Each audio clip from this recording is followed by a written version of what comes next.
warahmatullahi wabarakatuh. Waalaikumsalam warahmatullahi wabarakatuh. Selamat malam, salam sejahtera untuk kita semua.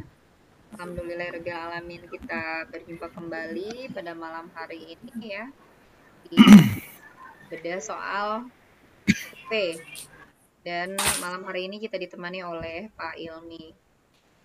Saya berdoa, saya mendoakan selalu ya bunda-bunda semua di sini, mudah-mudahan selalu diberikan kesehatan, kemudahan nanti. Amin, amin, amin. Mungkin pada malam hari ini Pak Ilmi ini ada yang japri saya, ada beberapa teman kita yang tidak bisa mengikuti bimbel dan ya diingatkan kembali pada bunda-bunda sebisa mungkin untuk membuka LMS-nya, mempelajari LMS-nya karena waktu kita cukup terbatas dan sebentar lagi kita akan menghadapi UP. Sebelum kita ke pembahasan soal, marilah kita berdoa terlebih dahulu. Mudah-mudahan doa-doa kita dikabulkan oleh Allah Subhanahu wa taala ya. Amin ya Allah. Untuk kelulusan kita berdoa ilmu kita yang kita dapatkan bisa bermanfaat. Berdoa dimulai.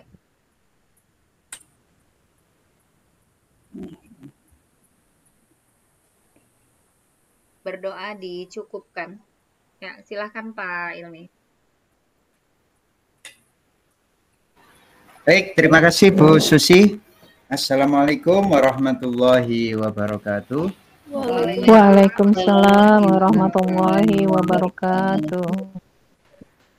Bapak Ibu yang saya hormati, pada malam hari ini mudah-mudahan kita semuanya dalam kondisi sehat, dimudahkan segala urusan dan diberikan ilmu yang bermanfaat Bapak Ibu.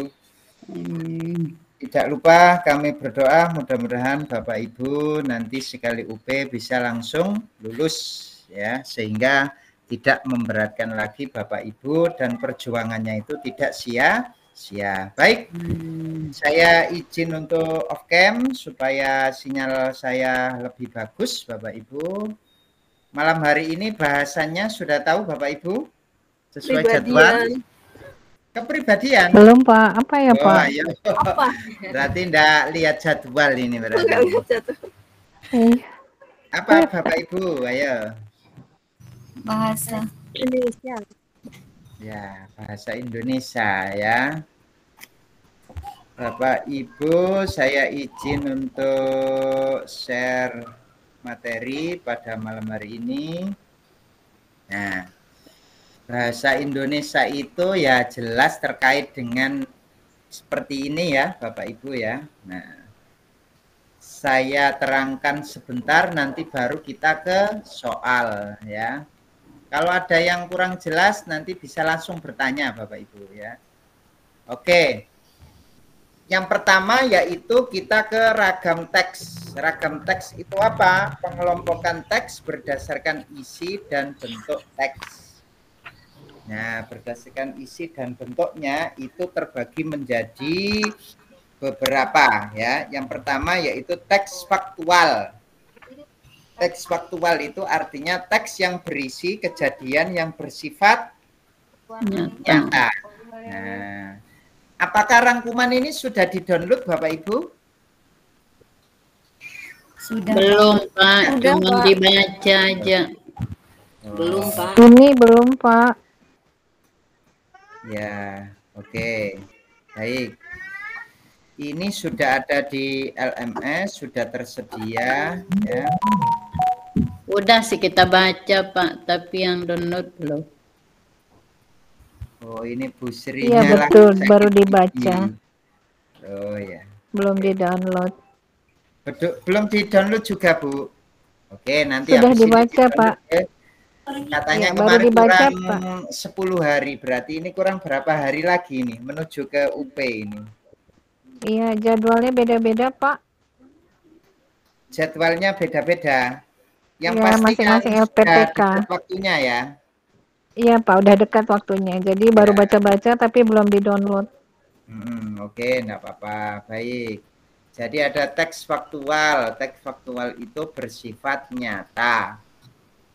Kemudian teks faktual sendiri itu dibedakan menjadi dua, yaitu ada teks deskripsi dan ada teks prosedur. Namanya saja deskripsi. Deskripsi itu nama lainnya adalah menggambarkan sebuah objek atau benda. Jadi misal papan tulis gitu ya, papan tulis itu bentuknya berbentuk persegi panjang, kemudian warnanya putih. Nah, itu berarti menggambarkan sebuah objek. Nah, teks tersebut dinamakan dengan teks deskripsi. Yang selanjutnya ada teks prosedur. Teks prosedur ini juga termasuk ke dalam teks faktual. Namanya saja prosedur, berarti berisi tentang langkah-langkah. Ya, langkah-langkah, cara membuat tempe, cara membuat. Nah, jadi prosedur ya. Nah, keduanya ini termasuk faktual, pasti bersifatnya nyata. Nah, kemudian yang B yaitu teks tanggapan. Nah, teks tanggapan ini berisi sambutan terhadap ucapan, baik itu kritik, komentar, dan lain sebagainya. Teks tanggapan itu dibedakan menjadi dua, ada eksposisi, ada teks eksplanasi. Eksposisi itu berisi paparan atau usulan yang bersifat pribadi. Jadi isinya itu di situ itu usulan seseorang yang bersifat pribadi, namanya teks eksposisi. Kemudian ada teks eksplanasi, yaitu teks yang berisi tentang proses terjadinya fenomena alam, sosial, dan ilmu pengetahuan. Ini sering sekali keluar yang eksplanasi, ya. Jadi teks di situ itu isinya terkait dengan proses terjadinya pelangi, ya, proses terjadinya gerhana bulan, berarti kan itu kan termasuk fenomena alam, ya, itu semua masuk ke dalam teks eksplanasi. Ada yang kelas tinggi di sini Bapak Ibu? Kelas 4, 5, 6? Saya Pak, kelas 4. Nah, kelas 4. Ada teks eksplanasi Bu, sudah dikenal? Ada. Nah, jadi biasanya strukturnya itu ada, yang pertama itu pernyataan umum, kemudian deret penjelas, kemudian interpretasi. Nah, ini sering keluar Bu yang eksplanasi itu, ya. Yang selanjutnya teks cerita, ya jelas menceritakan terjadinya suatu hal, peristiwa. Itu namanya teks cerita. Lah, teks cerita di sini ada 3, yaitu ada teks cerita ulang, menceritakan kembali peristiwa masa lampau. Kemudian anekdot, anekdot itu cerita rekaan, tidak harus didasarkan pada kenyataan, itu namanya anekdot. Yang ketiga yaitu eksemplum. Eksemplum itu menilai perilaku atau karakter. Nah, eksemplum itu menilai perilaku atau karakter. Oke, yang selanjutnya yaitu naratif, namanya saja naratif. Naratif ini menceritakan suatu kejadian atau peristiwa. Ini hampir sama dengan yang C, ya, hampir sama dengan yang C. Kemudian yang E, teks normatif, berisi teks yang berisi sebuah peraturan atau norma yang berlaku di masyarakat. Nah, itu namanya teks normatif. Oke, dari sini teks ini ada yang ditanyakan Bapak Ibu terkait dengan teks? Gampang ya? Deskripsi menggambarkan, prosedur itu berisi langkah, eksposisi itu ulasan atau gagasan yang bersifat pribadi. Eksplanasi itu terjadinya fenomena alam sosial dan ilmu pengetahuan. Cerita ulang ya menceritakan kembali. Anekdot itu cerita rekaan. Exemplum itu menilai perilaku atau karakter. Nah, kalau normatif itu berisi tentang norma. Oke, ada yang ditanyakan Bapak Ibu terkait dengan yang atas tadi? Tidak ada. Jelas ya sepertinya ya. Sekarang ke teks fiksi. Kalau yang atas tadi itu teks non fiksi ya, kenyataan ya. Nah, kalau yang fiksi itu berarti berdasarkan imajinasi ya, tidak sesungguhnya, berdasarkan imajinasi. Nah, biasanya teks fiksi itu bermakna denotatif, konotatif, asosiatif, ekspresif, sugestif, dan plastis. Artinya di sini denotatif itu berarti dia tidak bermakna sebenarnya ya. Oke, lanjut yang ketiga yaitu susunannya. Ini yang sering keluar ini, susunannya. Susunannya itu ada orientasi. Orientasi itu pasti pengenalan. Di situ pengenalan tokoh. Pengenalan tema, pengenalan tokoh, pengenalan latar itu mesti cerita kan pertamanya seperti itu kan, ya. Setelah itu ada komplikasi. Komplikasi itu berarti sudah ada masalah di situ, sudah ada pertentangan di situ, namanya komplikasi. Kemudian yang ketiga resolusi. Resolusi itu sudah ada pemecahan masalah, ya itu namanya resolusi. Jadi orientasi pengenalan, komplikasi itu adanya masalah, kemudian resolusi itu adalah penyelesaian. Nah, teks fiksi ini apa saja? Ada cerita rakyat, cerita fantasi, cerita pendek, cerita inspiratif, puisi rakyat, puisi baru, dan drama. Itu semua masuk ke dalam teks fiksi ya. Oke, lanjut. Sekarang ke alur.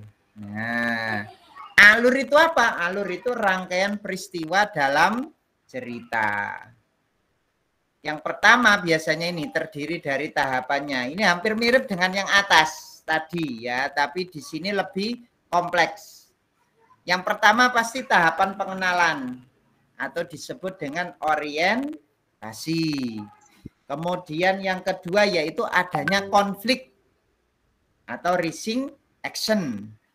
Kemudian yang ketiga konfliknya memuncak atau kita sebut dengan klimaks ya. Nah, ini sama dengan tadi rising action dan klimaks ini masuk ke dalam yang ini tadi komplikasi ya, masuk ke dalam komplikasi. Jadi ini terbagi lagi ini ya. Jadi ada rising action atau mulai muncul konflik, kemudian konfliknya memuncak ya, yaitu klimaks, dan konfliknya menurun anti klimaks. Jadi ketiganya ini masuk ke dalam tadi Bapak Ibu. Apa Bapak Ibu? Masuk ke dalam komplikasi ya, rising action, klimaks, anti klimaks itu masuk ke dalam komplikasi. Kemudian tahap yang E ya, itu adalah penyelesaian atau resolusi tadi ya, tahap penyelesaian. Sama Bapak Ibu ya. Nah, sama juga cerita rakyat itu ada orientasi, pengenalan, komplikasi, tadi adanya konflik, adanya masalah, resolusi itu penyelesaian, evaluasi, kemudian yang terakhir adalah koda. Koda ini apa Bapak Ibu? Koda itu adalah pesan moral. Nah, jadi nanti ketika ada cerita rakyat gitu kan ada pesan moral yang ingin disampaikan. Nah, pesan moralnya itu namanya koda. Maaf Pak, saya mau tanya, ini sama tidak dengan amanat? Karena kalau saya mengajarkannya kalau pesan moral itu berarti amanat yang ingin disampaikan, begitu Ya, Pak? amanat itu juga termasuk ke dalam pesan moral. Moral, baik. Nah, Sama berarti ya Pak ya, sama, makasih Pak. betul. Nah, Jadi pesan moral yang ingin disampaikan. Ya, biasanya kita manggilnya itu amanat ya. Nah, kalau di sini Mengajarkan ke itu siswa dengan amanat. koda. Nah, rata-rata kalau di soal UP itu koda, Bu. Bukan pakai amanat ya. Jadi Oh, baik, nanti Pak. bisa di itu kan. Ya Iya. sama, cuman ya di sini pakai koda namanya ya. Iya. Mungkin karena mau untuk siswa jadinya Ya, di siswa jadinya bahasanya lebih disederhanakan gitu betul, ya. iya Pak. Jadi amanat ya Pak ya. Ya, karena Iya. kita sebagai guru maka di sini bahasanya juga agak tinggi ya. Oke. Baik Pak. Sekarang ke teks sejarah. Sama dengan tadi, ada orientasi, ada urutan peristiwa, dan reorientasi. Nah, jadi ada 3 ya. Orientasi jelas, pengenalan ya, letaknya di awal ya. Kemudian urutan peristiwa, urutan rekaman peristiwanya ya, dari awal hingga akhir gitu ya. Reorientasi yaitu bagian dalam teks narasi sejarah yang umumnya berisikan simpulan. Jadi pasti terakhirnya itu ada simpulannya di situ ya. Nah, itu apa ya, teks sejarah ya, teks sejarah. Sekarang kita ke teks non fiksi. Ini sama dengan atas tadi ya. Ada fiksi, ada non fiksi. Kalau fiksi tadi berdasarkan imajinasi. Kalau non fiksi berdasarkan fakta atau kenyataan. Nah, teks fiksi, non fiksi ini ada 2. Yaitu teks faksi dan non fiksi sendiri ya. Teks faksi itu apa? Teks yang ceritanya berbentuk kisah berbasis kejadian sebenarnya.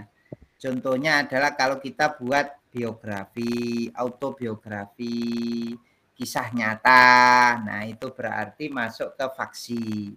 Kalau non fiksi itu contohnya gimana? Yaitu buku referensi, buku pelajaran itu loh Bapak Ibu.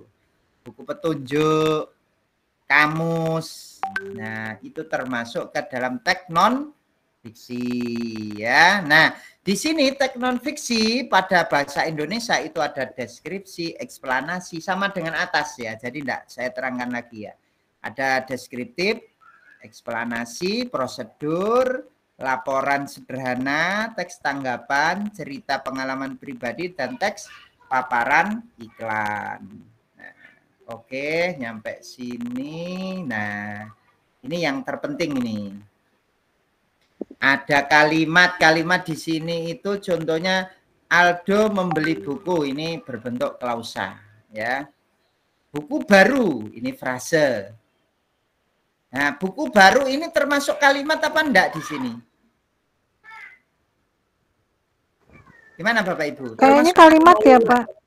Kalimat, Pak. Termasuk kalimat ya Pak. Dari satu ya. kata. Bapak Ya. Ibu Kumpulan kata. membeli barang gitu kan gimana biasanya? Kalau pengen membeli, beli gitu kan ya. Harusnya kan saya mau membeli bakso kan gitu ya. Tapi kita biasanya pakai satu kata saja kan ya. Beli. Iya betul Pak. Gitu ya. Itu sudah kalimat itu sebenarnya, tapi yang lainnya dihilangkan. Ya, jadi ada yang berbentuk lengkap, Aldo membeli buku. Kemudian ada buku baru. Nah, kemudian ada buku. Nah, itu semua apa itu? Buku. Nah, sebenarnya kan ini adalah buku kan gitu ya. Oke, lanjut. Ada paragraf di sini. Kita lanjut ke ciri-ciri paragraf yang baik. Itu harus ada kepadanan, harus ada kesatuan, harus ada kelengkapan, kemudian ketepatan pemilihan kata. Ya. Ketepatan pemilihan kata itu atau disebut apa Bapak Ibu? Ketepatan diksi. Nah, disebut diksi itu. Kita lanjut ke berikutnya yaitu ada kalimat deklaratif. Deklaratif itu pasti terakhirnya diakhiri dengan tanda Titik. Tanda titik, yaitu deklaratif. Kalau interrogatif itu diakhiri tanda tanya. Kemudian kalau kalimat imperatif itu diakhiri tanda seru. Tanda seru. Nah, coba diingat-ingat dulu. Biasanya kalau kita di anak-anak itu enggak pakai kata ini ya. Ya kan, Bapak Ibu? Iya, Pak. Ini kita yang diuji itu kita, jadi pakainya itu bahasanya lebih tinggi, jadi deklaratif. Biasanya ya kalimat berita kan gitu kalau ke anak-anak ya. Iya, kalimat Pak. tanya, Kreatif itu kalimat ya kalimat perintah. tanya kan gitu kan. Iya, Nah, kalimat untuk perintah. memudahkan anak-anak. Tapi karena ini yang diuji kita, jadi pakainya yang ini ya. Kalimat imperatif. Imperatif ini berarti kalimat apa Bapak Ibu biasanya kalau ke anak-anak? Kalimat perintah. Perintah, Pak. Kalimat perintah. Ya, betul ya. Jadi seperti ini Bapak Ibu. Ya, oke, kita langsung saja ke teksnya, silakan. Oke, silakan. Ya. Ke soal ya, silakan. Nomor 1. Yuk, silakan. Bunda Suryani, silakan. Bacakan nomor 1.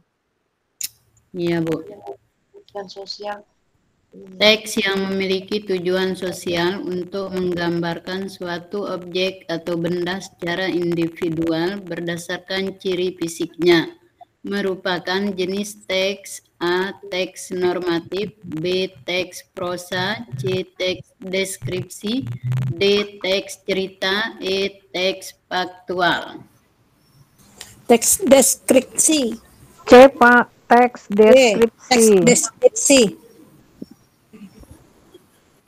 Oke, di sini kata kuncinya adalah Menggambarkan suatu objek.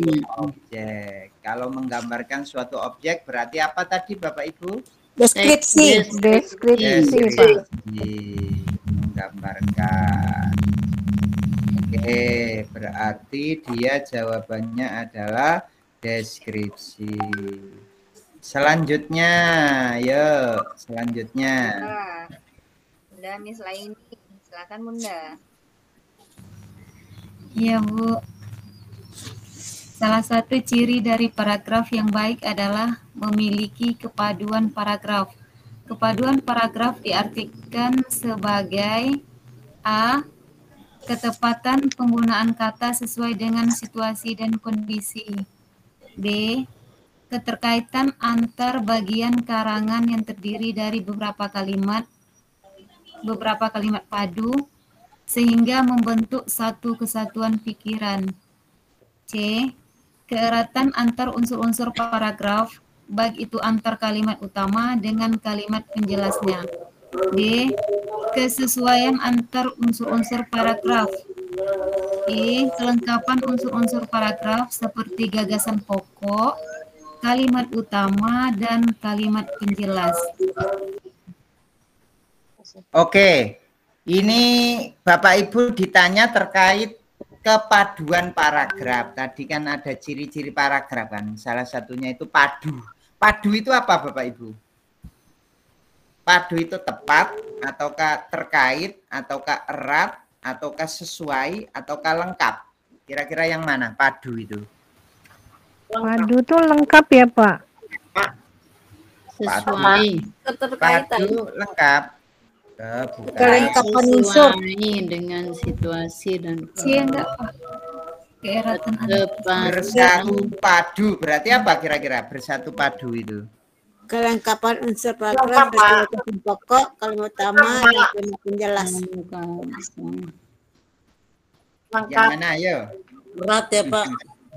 C. Keeratan antar.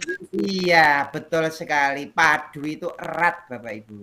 Keeratan antar unsur paragraf. Iya, bersatu padu kan erat berarti ya. Kokoh, Iya, Pak. tidak bisa dipisahkan ya, erat. Nah, jawabannya adalah yang C. C. Ya, jawabannya adalah yang C. Keeratan salah satu ciri paragraf. Keeratan. Itu Jadi antar kepaduan kalimat. itu artinya adalah Keeratan. keeratan. Lanjut berikutnya kita ke kalimat majemuk. Nah, masih ingat ya? Silakan yang mana kira-kira ini? Silakan. Silakan Ibu Desra. Satuan bahasa pembentuk teks terdiri atas kata, frasa, klausa, kalimat, dan paragraf. Di bawah ini yang termasuk ke dalam contoh kalimat majemuk adalah: A. Budi membuka jendela kamar ibunya lalu menyapu lantai. B. Ibu Budi melihat kedatangan Budi. C. Budi datang dari Bandung. D. Ibu Budi kemudian terbangun dan menyadari kedatangan Budi. E. Budi menangis karena melihat ibunya terbarung lemar di atas tempat tidur. Jawabannya teks, frasa, klausa. Kalimat majemuk. Iya.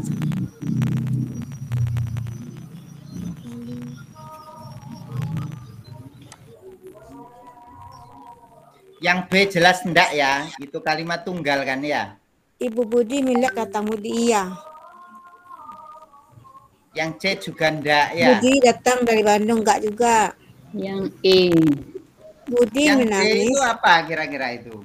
Ibu Budi kemudian Ibu Budi kemudian terbangun dan menyadari kedatangan Budi, enggak juga kok.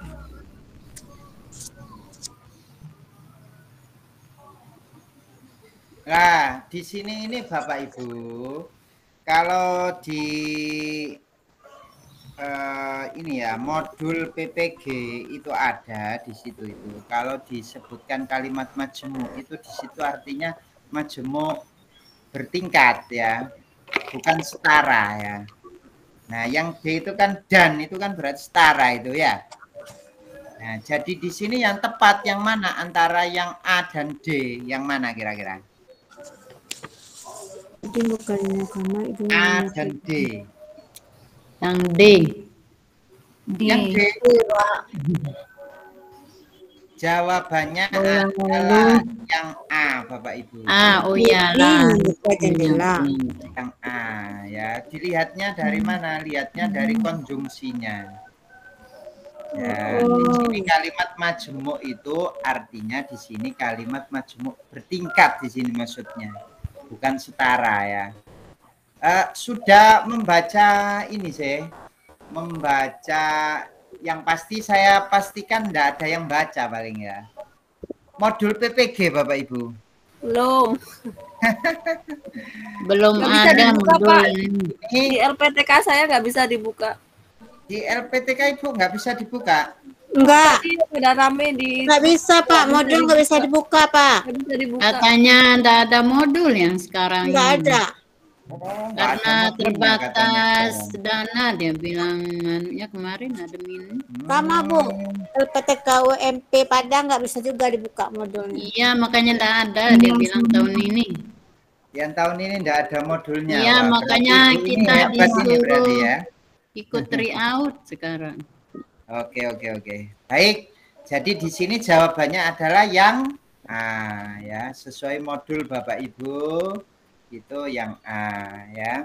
Oke, Berarti selanjutnya. cirinya itu, Pak, berarti cirinya itu ada kata lalu itu ya, Pak? Kan Iya, konjungsinya Bu, dilihat dari konjungsinya ya. Oh, gitu ya. Konjungsi itu apa sih Bapak Ibu? Kata sambung ya, Pak. Sambung. Kata sambung. Hubung ya. Betul. Penghubung. Bagaimana Pak kalau dia pakai kata kemudian misalnya bisa apa enggak? Ya, nanti bisa di itu Bapak Ibu, bisa dilihat di Google itu konjungsi kalimat majemuk bertingkat gitu. Nanti kan ada semua di situ ya. Iya, Pak. Terima kasih, Pak. Aduh. Kalimat majemuk bertingkat gitu. Jadi nanti konjungsinya itu keluar semua. Ya, keluar semua. Kalimat majemuk bertingkat. Nah, di situ ada apabila, jika, seandainya. Nah, keluar di Berarti situ. kalau Pak, kalau buka Google nanti berarti bilangnya contoh kalimat majemuk bertingkat gitu ya, Pak ya? Konjungsi. Oh, konjungsi. Konjungsi kalimat majemuk gitu. Nah, nanti ada di situ ya. macam-macam konjungsinya Bapak Ibu. Oke, yang penting Bapak Ibu tahu di sini, jadi bukan yang pakai dan ini ya, tapi yang Ya, atas. ya Pak. Ya, oke.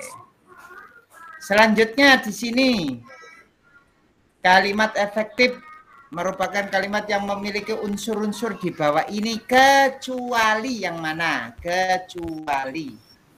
Keharmonisan, Pak. Kecuali keharmonisan. Berarti Ibu ini sudah baca ini berarti. Atau sudah nyoba di bahasa Indonesia paling ya? Yang di LMS. Nah, keharmonisan itu enggak ada ya. Yang ada itu kelengkapan, kesepadanan, kehematan, dan kesatuan. Keharmonisan adanya di rumah tangga ya, Bapak Ibu. Oke, lanjut berikutnya nomor 5, silakan. Nomor 5, silakan. Ibu Dwi. Silakan, Bu. Raut kecewa tergambar di wajah Upi dan Pusi. Mereka gagal makan kue yang beraroma lezat itu. Cici berlari menjauhi temannya dan memakan kue itu sendiri. Penggalan kalimat di atas mengandung A. Konotatif, B. denotatif, C. ekspresif, D. asosiatif, E. plastis. Ya, apa Bapak Ibu kira-kira? C, Pak. Ekspresif. Konotatif itu apa ya, Bapak Ibu? Konotatif Tidak itu sebenarnya, tidak ya, Pak. sebenarnya ya. Konotatif itu tidak sebenarnya. Tidak Misalnya desa gitu, berarti kan orang yang cantik di desa itu kan gitu ya. Nah, kalau denotatif itu makna yang sebenarnya. Nah, di sini apa ini? Raut kecewa tergambar berarti menunjukkan apa di sini? Tidak sebenarnya. Raut kecewa tergambar di wajah Upi dan Pusi. Nah, apa kira-kira ini menggambarkan apa di sini nih? Ekspresif, Pak. Nah, betul sekali, ekspresif. Jadi ekspresi dari wajah Upi dan Pusi. Ekspresinya gimana Bapak Ibu? Kecewa. Kecewa. Nah, ekspresi wajah orang kecewa itu kan beda dengan wajah orang yang gembira kan ya? Gembira, iya Pak. Jadi di sini itu penggalan kalimat di atas mengandung makna ekspresif. Ya, ekspresif. Oke. Silakan lanjut berikutnya. Ada yang baca salah satu? Ya, silakan untuk si di sini. Silakan Ibu Eva. Siap, Bu. Makasih Bu Susi, terima kasih Pak Helmi.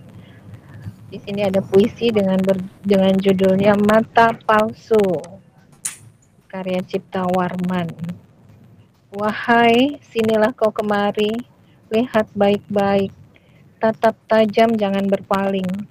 Di sini suara-suara yang menggema penuh derita, berbalut debu dan air mata, dengan tangannya menengadah dalam pinta. Hari-hari mereka tak seperti kita yang menyantap makanan dengan tenang, bermain riang dan senang. Bersahabat segenap kasih dan sayang. Itu dulu, sekarang ada yang merenggutnya. Anak-anak bukanlah seperti anak-anak kita. Maaf Pak, tolong disorot ke atas Pak. Ya. Bersahabat segenap kasih dan sayang, itu dulu. Sekarang ada yang merenggutnya. Anak-anak bukanlah seperti anak-anak kita. Orang tua bukanlah seperti orang tua kita. Suami, istri, keluarga tak seperti kita. Terusir, terhina, terjatuhkan oleh keabayan. Wahai, mengapa? Selama ini air matamu tak merasa risau. Penglihatanmu kian buram, samar, lalu melupakan. Ataukah mata ini sudah membusuk bersama hati yang redup redam, Ataukah kau hanya sibuk mencari matamu dan melupakan derita mereka? Amanat yang terkandung dalam puisi berjudul Mata Palsu di atas adalah: A. Para pemimpin mulai kehilangan kemampuan penglihatannya. B. Anak-anak yang tidak dapat bermain dengan riang gembira karena dihadapkan dengan kondisi perekonomian orang tua. C. Semua jawaban benar. D. Seseorang yang harus berjuang dalam menjalani hidup. E. Para pemimpin hendaknya membuka mata mengenai permasalahan kemiskinan. Dan jawabannya adalah Ini kan bermakna konotatif ya, Bapak Ibu ya. Jadi mata palsu itu artinya di situ bukan kok mata buatan gitu, bukan ya. Iya. Jadi di sini bermakna konotatif. Apa kira-kira ini? Para pemimpin mulai kehilangan kemampuan penglihatannya. Kalau kehilangan kemampuan penglihatannya berarti denotatif, Bu. B ya, Pak. Kita kan nyari konotatifnya. Oh, kono ya. Ya, jadi di sini selama ini air matamu tak merasa risau, penglihatanmu kian buram, samar lalu melupakan. Jadi buram, samar, melupakan di sini itu bukan karena penglihatannya itu sudah mulai terganggu, bukan. Apa kira-kira? Kau hanya sibuk mencuri matamu. Pemimpin. Pak, para pemimpin hendaknya. Iya, Pak. Sepertinya Para pemimpin hendaknya buka mata mengenai permasalahan buka mata mengenai permasalahan kemiskinan. Seolah-olah itu matanya itu buta, tertutup, melihat ya, Iya, tidak buka melihat mata itu mengenai artinya permasalahan tidak melihat kemiskinan. derita rakyatnya kan Ya, gitu ya. Nah, jadi jawabannya adalah yang E, Bapak Ibu.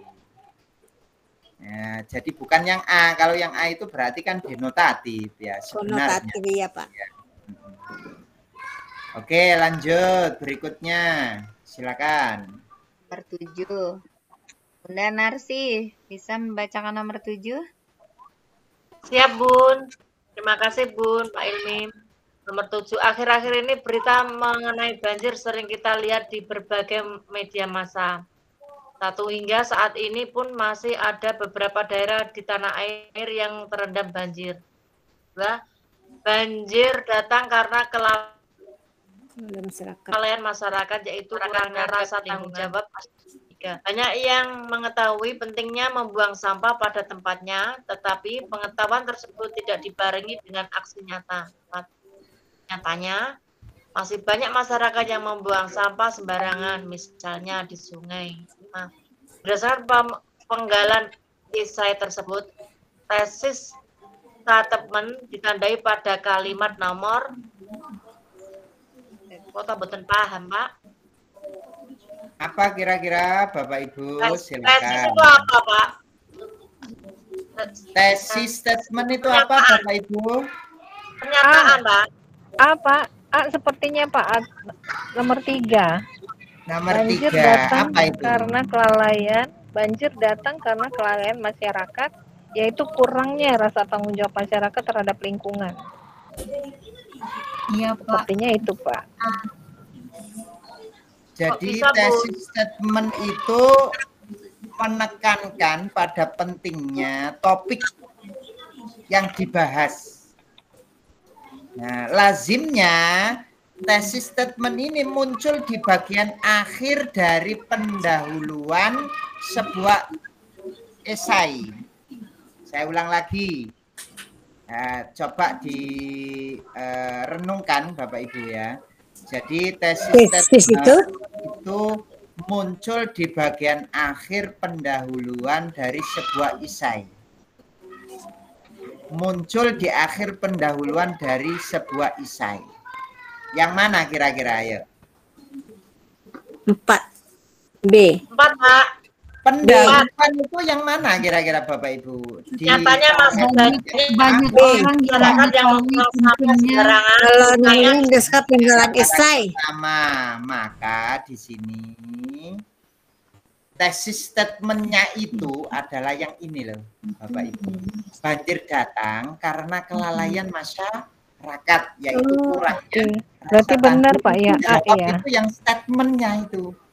Iya Pak. Nah, jadi di situ biasanya terletak di mana tadi? Saya D. jelaskan tadi. Pendahuluan di bagian akhir. Nah, Berarti A, Pak. yang nomor iya, nomor 3. Nomor 3 itu A. Nomor D, Iya. Pak. D. Ya. A nomor 3. A nomor 3 ya. Banjir datang karena kelalaian masyarakat, yaitu kurangnya Iya. rasa tanggung Itu jawab. kan statementnya kan di situ Bapak Ibu ya. Poinnya kan di situ kan ya. Gimana Pak? Masih belum paham Pak, ngapunten. Tolong di banjir datang Ya, karena saya ulang lagi, tesis statement itu terletak di pendahuluan. Pendahuluan itu berarti yang paragraf pertama di Oh, itu ada bagian paragraf ya Pak ya. akhir. Nah, kan sudah Bapak Ibu. Oke, paham? Jelas? Paham Bapak, matur suwun. Paham, Pak. Berarti Jadi nomor bukan di 2 itu, paragraf Pak. yang Banjir kedua, datang karena ya. kelalaian bukan nomor 2, Pak. Nomor Banjir 3 datang itu. karena Ya. Nomor 3, Ibu. Hingga saat ini pun Tiga, masih Bu. beberapa daerah di tanah Nomor air 1 terendam itu dari banjir. Itu akhir. kan bukan statement, Bu. Oh iya, yang akhir Bukan ya, Pak ya. pernyataan kan itu. Tesis Iya, iya, statementnya itu di mana? Yaitu banjir iya. itu karena kelalaian masyarakat kurang Oh, iya, iya. bertanggung jawab terhadap lingkungan itu. Oh iya. Statement. Nah, coba Statement Bapak Ibu terakhir. beri statement. Nah, kan biasanya kan gitu kan ya. Berarti statement Iya, itu Pak. yang penting. Bagian Topik yang penting. bagian awal di paragraf pertama di bagian akhir, begitu kan Pak? Iya, biasanya terletak di bagian Paragraf akhir pertama, pada bagian akhir. Bagian akhir. pendahuluan. Paragraf pertama statement. Ya. Kan cocok kan statementnya apa ini? Statementnya itu karena kelalaian masyarakat. Masyarakat. Ya Pak. Kalau yang kedua kan enggak cocok. Ya. Air masih merendam beberapa daerah, loh. Kan bukan statement itu, bukan pernyataan ya. Nah, oke, lanjut berikutnya. Yang nomor 8. Silakan. Nomor 8, silakan. Apa nih yang belum? Ibu Diana, silakan Bu Diana.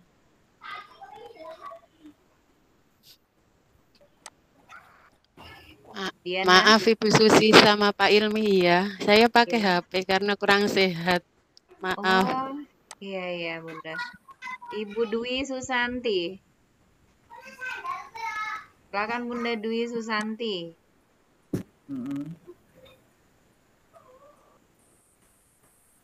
Tidak ada juga. Ya. Balik ke Bu Suryani. Silakan Bu Suryani. Bu Suryani. Saya Bun. Oh iya. Izin, Bu. Silakan Bunda. Ya.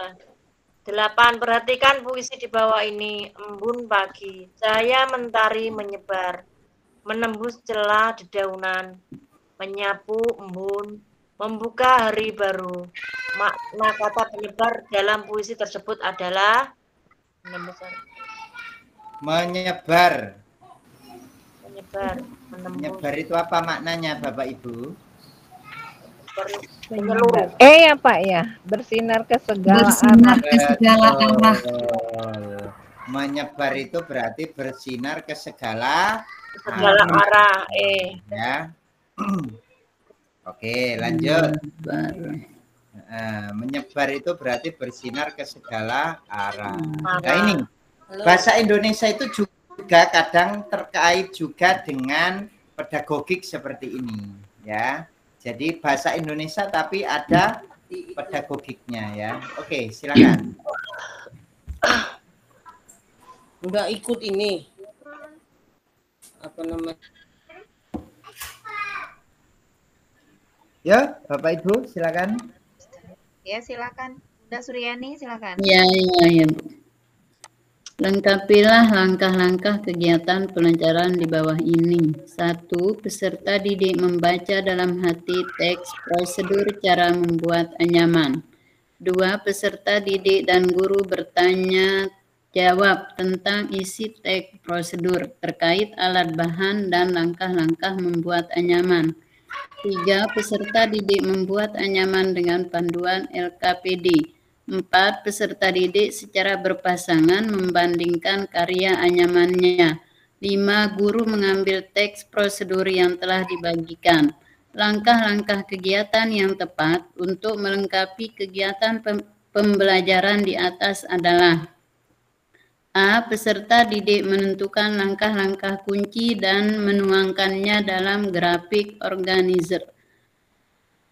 Peserta didik menuliskan kembali langkah-langkah membuat anyaman dengan kalimat sendiri secara runtut. C. Guru memberikan tindak lanjut berupa tugas kelompok untuk membuat anyaman dengan pola yang berbeda, dilengkapi dengan langkah-langkah pembuatannya secara runtut. D. Guru meminta peserta didik memberikan pendapat mengenai anyaman. E. Peserta didik menyajikan hasil anyaman disertai dengan penjelasan secara lisan tentang langkah-langkah pembuatannya. Oke.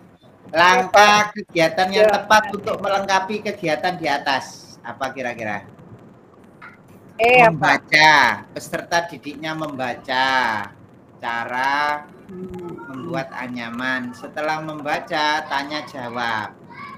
Setelah tanya jawab diberikan LKPD ya. Membuat anyaman ya, membuat anyaman dengan panduan LKPD. Setelah membuat anyaman, peserta didik berpasangan membandingkan karyanya. Baru guru mengambil teks prosedur yang telah dibagikan. Kira-kira setelah itu apa Bapak Ibu? Menyajikan, Pak. Kira-kira.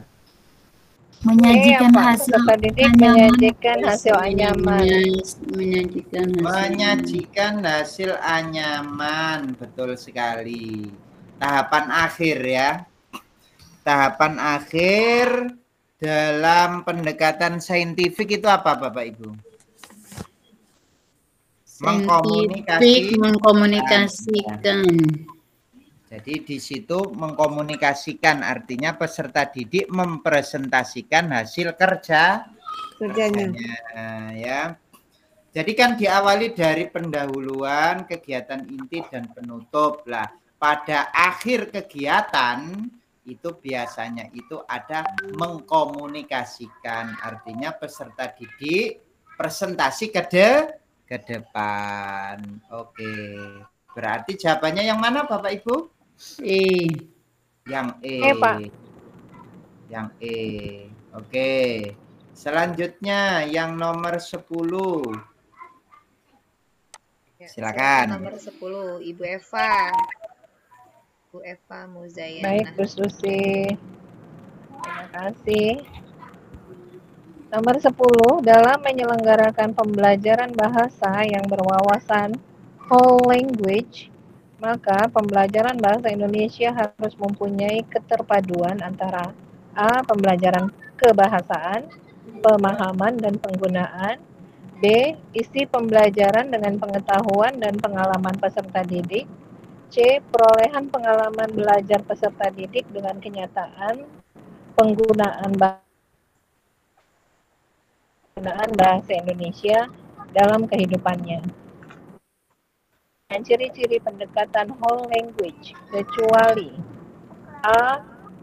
Eklektika, B. Menyeluruh, C. Bermakna, D. Berfungsi, E. Alamiah.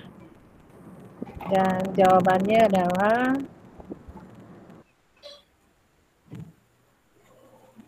yang mana Bapak Ibu? Whole language itu apa sih? Iya, B. Menyeluruh, whole. Language itu apa? Whole language apa Bapak Ibu? Kalau whole berarti seluruh. Pembelajaran bahasa Indonesia yang utuh, menyeluruh dan tidak terpisah-pisah itu. Jadi pembelajaran bahasa jawabannya menyeluruh tidak terpisah-pisah. Berarti yang mana? Kira-kira yang kecuali. Di sini ada kecuali. Ya, maaf, di sini ada kecualinya. Kecuali apa? Apa itu apa artinya, Mbak? Ya, eklektika. Elektika ya, itu kecuali Iya, menyeluruh eklektika ya, gitu. bermakna Kecuali ya ya, betul Pak. Elektika. ya, alamiah ya. Tadi Nah, lupa nggak jadi kecualinya Pak. kecuali ya Bapak Ibu perlu diperhatikan ini ya, jadi Mm-mm. harus lebih teliti ya. Jadi Wolengiwaj itu adalah pendekatan pembelajaran bahasa Indonesia yang menyeluruh utuh. Menyeluruh. Ya, menyeluruh utuh. Artinya di situ itu ada menulis, membaca, ya kan? Jadi satu kan ya. Betul Pak. Oke, nomor 11 silakan. Nomor 11 Ibu Miss Laini, silakan Bun. Iya, Bu. Seorang penyair memilih kata-kata tertentu sesuai dengan maksud dan perasaan yang ingin disampaikannya. Ketika menulis puisi, fungsi bahasa yang digunakan oleh penyair tersebut adalah A. Fungsi ekspresi, B. Fungsi adaptasi, C. Fungsi informasi, D. Fungsi integrasi, E. Fungsi kontrol sosial. A Pak, fungsi ekspresi. Iya. Ekspresi. Kata kuncinya di mana Bu? Kok bisa? Kata kuncinya ada di Sesuai sini dengan maksud dan perasaan. Maksud dan Iya. Maksud dan perasaan. Sesuai Maksud dengan dan maksud dan perasaan yang ingin disampaikan, berarti Iya. berhubungan dengan ekspresi. Ekspresi. Oke, selanjutnya yang nomor 12. Silakan.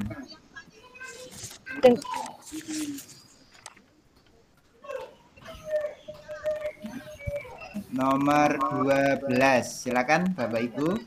Mungkin Pak. Oke. Silakan Bunda, Belum silakan. bisa. Ya, walaupun nanti apa belum bisa jawab ya Bu, nggak apa-apa ya.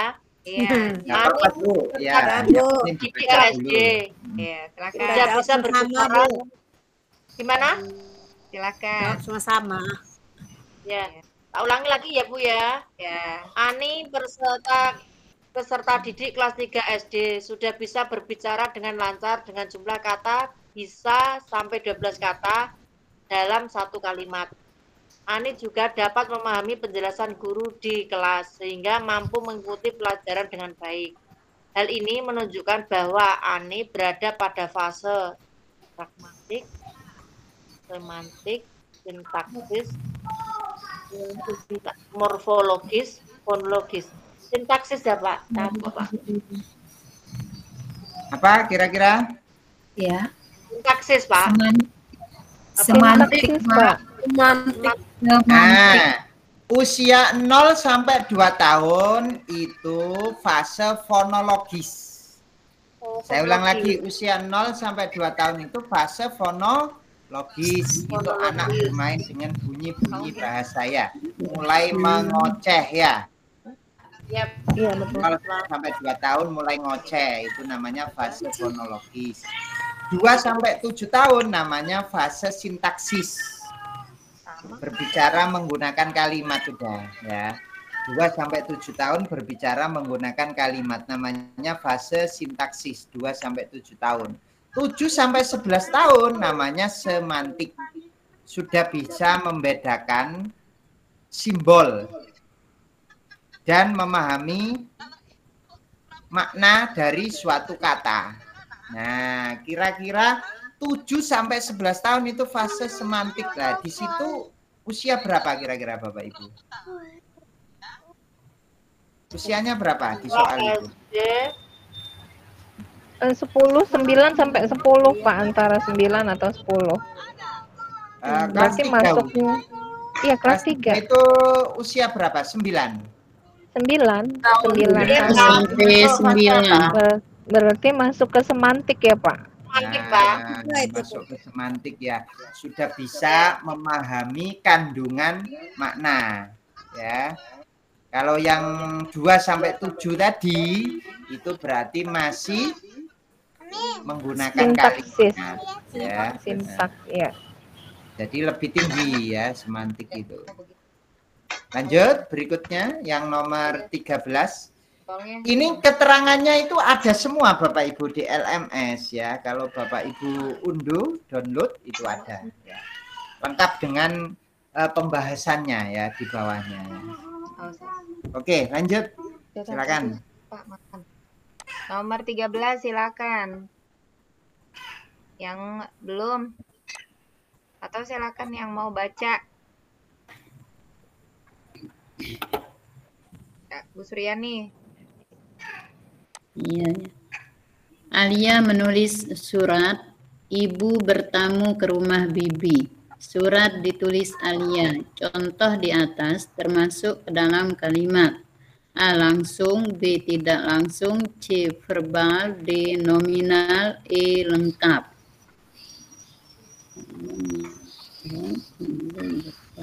Tidak langsung. Tidak langsung. B. Verbal. Oke, ini namanya verbal Bapak Ibu.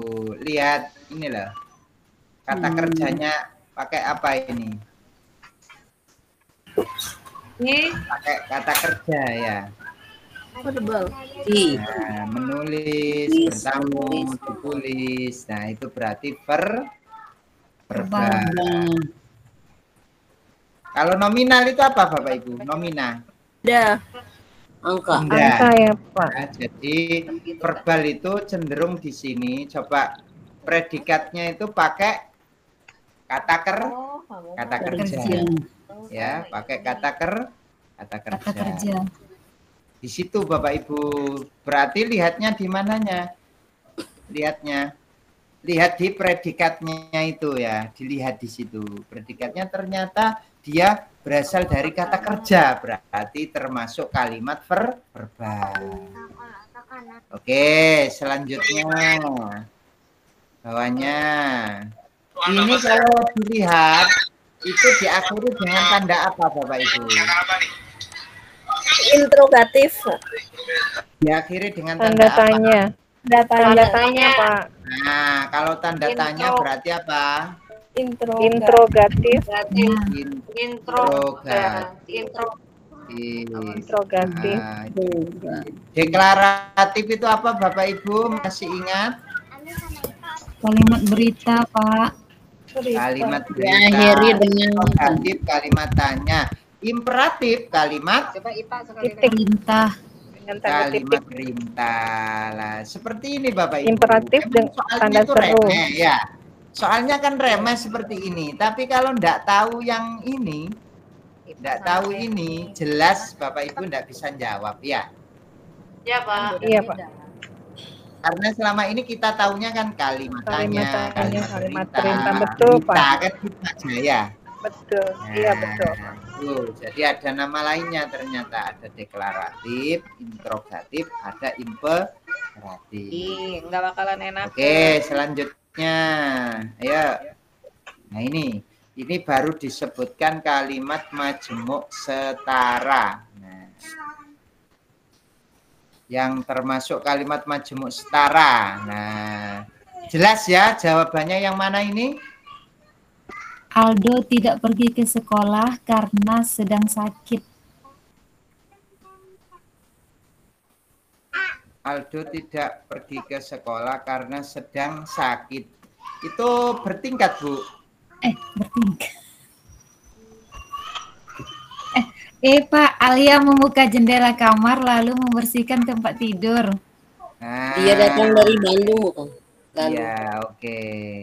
Jadi yang dia datang dari Bandung itu kalimat tunggal.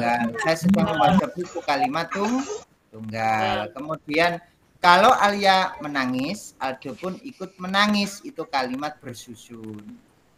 Berarti yang setara adalah yang E. IPA mam dulu. Ya. Oke, lanjut nomor 16. Silakan.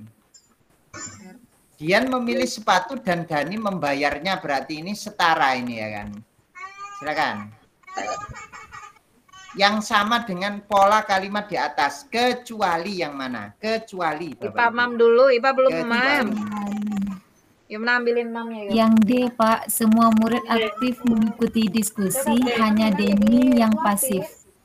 Nah, kecuali yang D. Pakai hanya ini ya. Nah. Iya, Pak. Oke, lanjut berikutnya ini tanda titik Bapak Ibu. Berarti kalimat apa ini kalau tanda titik? Kalimat berita ya Pak. Deklaratif. Deklaratif. Oke, betul sekali. Nah, seperti itu Bapak Ibu untuk bahasa Indonesia. Jadi butuh ketelitian saja karena bahasa Indonesia itu adalah bahasa kita. Jadi yang pasti Bapak Ibu sudah menguasai, setiap hari juga dipakai ya. Setiap hari juga digunakan, kita gunakan. Jadi tinggal Bapak Ibu memperdalam saja. Membaca materinya, kemudian latihan-latihan soal, nanti Bapak Ibu bisa menjawab dengan baik. Lanjut, Bapak Ibu, masih tahan? Pak, mohon maaf yang nomor 16 tadi bisa diulang ya, kok masih bingung. Nomor 16 itu pola kalimatnya itu sama dengan yang atas. Kecuali. Nah, kecuali. Coba dilihat Bapak Ibu. Dilihat konjungsinya di sini. Atau dan itu sama Bapak Ibu. Setara kan ya? Pakai kata hubung atau dan ini sama Bapak Ibu. Yang tidak sama yang mana berarti? Hanya. Hanya. Berarti kecuali yang mana? Salah ya Pak. Oh iya. Ya, berarti kan yang salah kan ya, yang kecuali kan ya. Iya, yang hanya. Yang berarti yang beda Pak ya. Terima kasih Pak Ilmi. Ya. Jadi atau dan itu setara Bapak Ibu ya, setara. Pilih nasi, pecel atau nasi goreng. Nah, kan masih setara kan ya, sama dengan dan kan ya. Coba dibandingkan Bapak Ibu ya. Nasi goreng apa nasi pecel? Nasi goreng atau nasi pecel kan masih setara ya. Sama ya. Nah, jadi yang kecuali yang mana? Hanya. Nah, di situ Bapak Ibu. Jadi ini kalau Bapak Ibu tidak baca ini, tidak baca kecualinya, pasti Bapak Ibu bingung ya. Pasti Bapak Ibu ini yang sesuai dengan pola ini berarti ya yang C atau yang E kan gitu kan ya? Iya kan? Iya Pak. Ini pakai dan, yang ini pakai dan, yang ini pakai dan, berarti ya yang mana? Wah, berarti antara C dan E ini. Padahal di sini ada kecuali. Iya, kurang teliti. Ya terima kasih Pak Ilmi. Iya. Oke. Lanjut berikutnya ini saya percepat sedikit, tapi yang penting Bapak Ibu nanti paham ya. Oke, yang penting Bapak Ibu paham. Ini kalimat soal yang kemarin ini ya. Soal yang kemarin. Soal update ya 2022. Bisa terlihat Bapak Ibu? Bisa. Bisa Pak. Ya. Nah, di sini coba dilihat. Yang benar itu kalau nama hari itu huruf kapital. Huruf kapital. Huruf besar. Iya kan, huruf kapital. Kemudian nama tempat itu huruf besar. Huruf kapital juga ini kan nama tempat ya. Nah, ini J-nya kecil ya. Salah. Ini sampai pukul 13 salah. Di sini kan sampai selesai ya. Nggak disebutkan sampai pukul berapa selesainya ya. Jadi yang benar penulisannya itu ini. Hari, nama hari itu enggak boleh huruf kecil. Di sini pakai tanda seret gini. Habis nama hari biasanya koma. Nah, yang benar ya. Paham ya Bapak Ibu ya? Kemarin saya salah ini Pak. di LMS ya. Nama hari huruf kapital, nama hari di awal huruf kapital, habis itu koma. Nah, terus nama tempat itu huruf kapital. Iya kan, huruf kapital ini ya.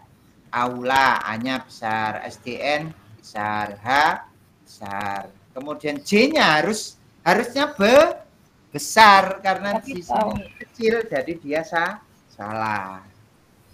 Ya. Yang B itu salahnya di mana? Ini enggak koma. Habis Sabtu itu enggak ada tanda koma. Di situ salah, Bapak Ibu, ya.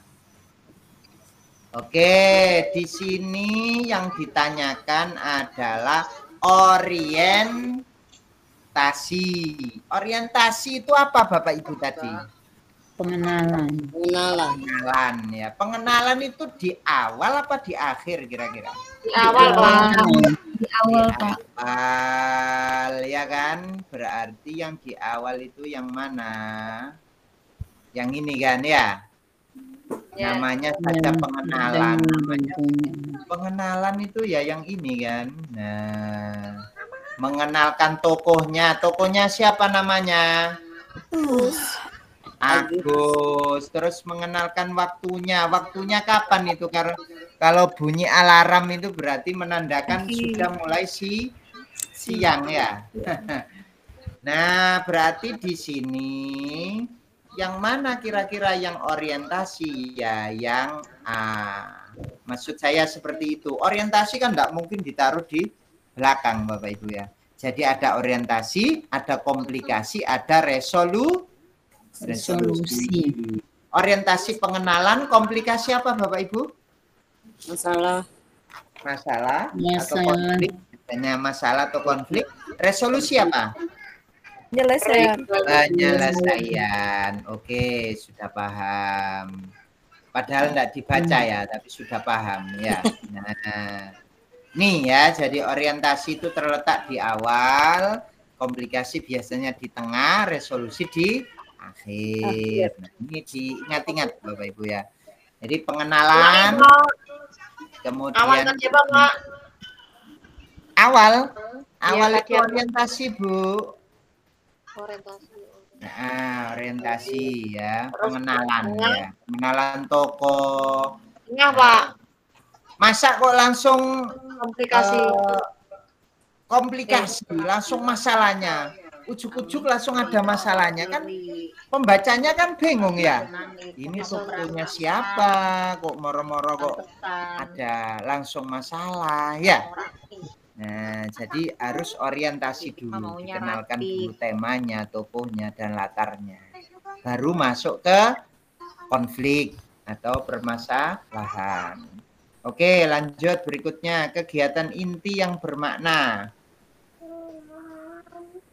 Kegiatan inti. Mengidentifikasi, berarti kegiatan intinya juga mengidentifikasi. Ya, Bapak Ibu, di sini kan ada mengidentifikasi, berarti kegiatan intinya nanti apa kira-kira? Ya, mengidentifikasi kosa kata. Ya. Oke, lanjut berikutnya yang nomor 4. Coba dibaca ini nomor 4, silakan. Izin, Pak. Ya, silakan. Seorang guru SD akan merancang pembelajaran dengan KD, menyajikan petunjuk penggunaan alat dalam bentuk teks, tulis, dan visual menggunakan kosakata, baku, dan kalimat efektif. Berdasarkan KD di atas, cakupan materi yang termuat dalam KD tersebut adalah menyajikan teks petunjuk, kosakata, kalimat efektif. Ya, apa kira-kira? Di sini kata kuncinya itu adalah menyajikan petunjuk, berarti ini berbicara tentang teks apa materinya? Teks petunjuk. Nah, teks petunjuk itu nanti di situ kita belajar apa lagi setelah itu? Kosakata, baku dan tidak baku. Setelah itu belajar apa lagi? Kalimat efektif. Kalimat efektif. Ya. Di situ yang B teks visual, jelas salah ya. Terus yang penggunaan alat juga salah. Jadi belajarnya itu cakupan materinya itu di bahasa Indonesia nanti tentang apa di situ? Pasti tentang teks prosedural atau teks petunjuk ya. Kemudian ada kosakata dan kalimat efektif. Oke, lanjut. Melisankan puisi. Kotak kanan berantakan. Nah, melisankan puisi 4 titik ini berarti termasuk ranah apa ya Bapak Ibu? Keterampilan, Pak. Ranah keterampilan. Kalau 4 titik, kalau 3 titik berarti pengetahuan. 1 titik atau 2 titik? Apa itu? Kognitif. Afektif atau psikomotor. Nah, berdasarkan rumusan AD tersebut salah satu media pembelajaran yang digunakan Pak Samsul adalah kalau melisankan puisi berarti pakai apa kira-kira? Video. Pakai video pembacaan puisi. Ya kan? Jadi ada contohnya. Oh, cara baca puisinya seperti itu kan gitu ya, medianya ya. Oke, lanjut. Nah, di sini ada makna kias atau makna konotatif. Apa ini? Pedang di kanan, keris di kiri. Artinya apa itu? Makna konotatifnya itu apa? Tangguh. Tangguh ya. Kanan kiri sudah ada berarti menandakan ketangguhan. Jadi pedang di kanan, keris di kiri. Menandakan ketangguhan. Kalau tak gentar lawan banyaknya 100 kali itu artinya keberanian. Ya. Oke, lanjut berikutnya. Nah, ya. Lanjut nomor 7. Di sini cenderung unsur intrinsiknya adalah terkait dengan penokohan. Tokoh siapa ini kira-kira? Menggambarkan tokoh siapa ini? Orang pemuda miskin yang sebatang kara. Iya, betul sekali. Jadi di sini itu cenderung ke penokohan. Apakah latar di situ? Nah, jadi cenderung ke penokohannya ya. Dia sebatang kara ya. Nah, jadi cenderung ke penokohan. Lanjut berikutnya yang nomor 8. Berpikir kreatif.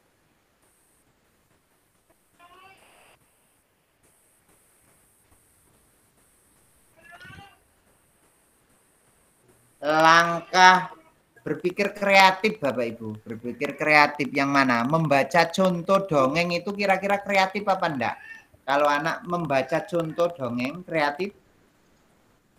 Kreatif.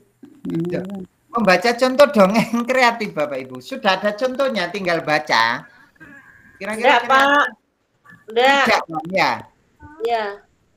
Kalau menulis kembali dongeng yang telah dibaca bisa jadi, tapi di situ menuliskan kembali baru jadi tidak mungkin kan. Nah, jadi yang cocok adalah yang C.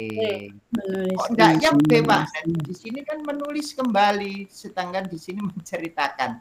Kan enggak cocok ya. Jadi yang B itu juga kreatif, tapi tidak sesuai. Maka yang cocok adalah menuliskan kembali si dongeng dengan bahasa sendiri. Nah, itu namanya kreatif ya. Jadi setelah ada dongengnya, kemudian ditulis kembali dengan bahasanya sendiri. Itu kreatif. Oke. Lanjut. Kira-kira ini termasuk ke dalam teks apa Bapak Ibu? Teks cerita kan ini kan ya? Kenapa kok masuk teks cerita Bapak Ibu? Karena Ini kenapa kok masuk isinya teks cerita? disajikan secara kronologis. Iya, Bukan berdasarkan urutan urutan kejadian atau urutan peristiwa ya, di masa di lampau. masa lampau itu narasi. Apakah di sini menggambarkan sebuah objek? Tidak, ya. Tidak kan? Nah, cenderung ke cerita kan ya, Bapak Ibu ya, cerita kan ya. Jadi sini bukan menggambarkan objek, jadi yang B itu salah. Menjelaskan pengetahuan, salah ya kan, bukan IPA atau apa gitu kan, bukan. Terus normatif, tidak ada ya kan, di situ tidak ada norma ya. Kemudian berisi sebab akibat, tidak. Nah, tidak. Jadi jika dipahami teks di atas termasuk jenis teks cerita karena apa? Dia termasuk teks cerita karena menyajikan teks secara kronologis berdasarkan urutan kejadian atau urutan peristiwa di menjelaskan atau menceritakan tentang fakta kejadian masa lalu, itu namanya teks cerita sejarah ya. Oke, lanjut berikutnya. Nomor 10. Silakan dibaca Bapak Ibu.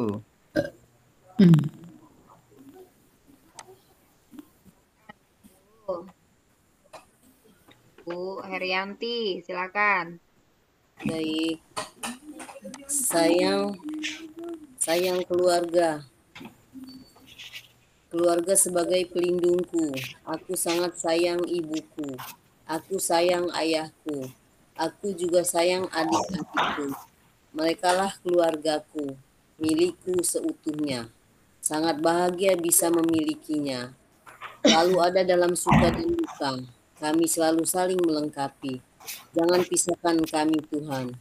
Suasana yang terkandung dalam puisi di atas adalah A. Bahagia, B. Menyayangi, C. Melengkapi, D. Memiliki, E. Mengharap. Suasananya gimana Bapak Ibu? Suasana itu kan sedih, bahagia gitu. Ada suasana menyayangi gitu ada Bapak Ibu? Bahagia ya Pak. Iya. Karena bahagia. Padahal di sini ada menyayangi. Kalau tidak saya tunjukkan kuning-kuningnya, pasti Bapak Ibu pilih menyayangi. Menyayangi. Iya betul. Iya kan? Iya. Tapi suasana menyayangi itu ada apa enggak? Suasana menyayangi. Nggak ada. Nggak ada. Suasana kan menyayangi ada sama bahagia. Oke, seperti itu Bapak Ibu. Nah, sudah selesai Bapak Ibu. Ini nanti bisa dibaca lagi, bisa di-download ya. Di sini sudah ada keterangannya kok ya. Jadi bisa dipelajari lagi sehingga Bapak Ibu bisa lulus semua ya. Demikian saya jelaskan, mudah-mudahan bermanfaat. Dan nanti tolong ini tugas dari Bu siapa tadi, yang temannya tadi yang belum tahu untuk Bu Sri tadi ya. Iya Pak. Tadi tolong diberitahu lagi, kasihan ya. Sudah tidak punya materinya, giginya sakit lagi selama 4 hari. Kasihan Bapak Ibu ya. Iya. Baik. Jadi tolong kalau memang belum bisa masuk LMS ya diberi PDF-nya lah gitu ya. Iya Pak. Gitu Bapak Ibu, terima kasih. Saya serahkan ke Bu Susi. Silakan Bu Susi. Ya. Terima kasih Pak Ilmi untuk materi pada malam hari ini ya. Bahasa Indonesia yang mudah-mudahan bisa dipahami oleh bunda-bunda semua. Untuk malam hari ini kita cukupkan saja. Nanti ada jadwal di besok malam ya, nanti bersama Ibu Dewi. Malam hari ini kita cukupkan, saya tutup. Terima kasih pada yang telah hadir. Saya tutup. Wassalamualaikum warahmatullahi wabarakatuh.